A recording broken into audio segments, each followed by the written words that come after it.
যাচ্ছে যে আসলে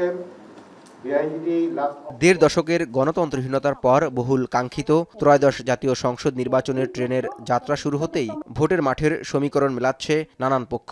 12,61,00,000-এরও বেশি ভোটারের গতি প্রকৃতি কি হবে সেসবের অঙ্ক মেলাতে ব্যস্ত সবাই। জটিল এসব সমীকরণের সহজ হিসেব নিয়ে রাজধানীর শেরেবাংলা নগরে আসন্ন নির্বাচনের জরিপের ফল প্রকাশ করেছে বিআইজিডি ও সংস্কার বিষয়ক নাগরিক প্ল্যাটফর্ম ভয়েস ফর রিফর্ম। সংস্থা দুটির যৌথ জরিপে উঠে আসে নির্বাচন ও সংস্কারের প্রশ্নে 51% মানুষ পরিপূর্ণ সংস্কারের পরেই জাতীয় নির্বাচন চায়। তবে 48.50% মানুষ কোন দলকে ভোট দিবে সে বিষয়ে এখনও সিদ্ধান্ত নেয়নি, আর ভোটে অংশ নিবে না 1.70%। গত বছরের অক্টোবর মাসেও এ নিয়ে চালানো হয় জরিপ। তবে 8 মাস পর একই জরিপে দেখা যায় বিএনপির ভোট কমেছে 4%, জামায়াতের কমেছে প্রায় 1%, আর এনসিপির ভোট বেড়েছে 0.8%। যখন মাল্টিপল রেসপন্স যেসব জায়গায় হচ্ছে তখন কিন্তু 100-র অনেক বেশি হতে পারে।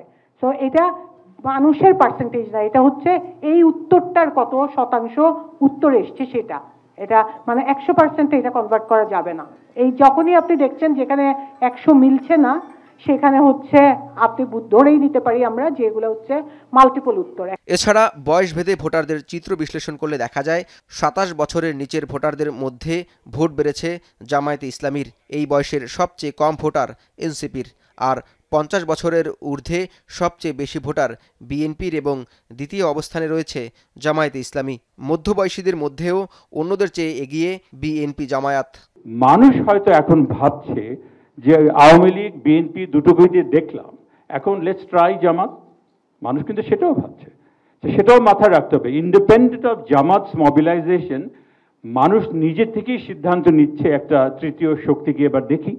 নানা শ্রেণী পেশার 5,489 জনের মধ্যে এ জরিপ পরিচালনায় দেখা যায় 70% মানুষ আসন্ন জাতীয় নির্বাচন সুষ্ঠু হবে মনে করলেও 15% মানুষ পক্ষপাতমূলক নির্বাচন হবে বলে মনে করেন।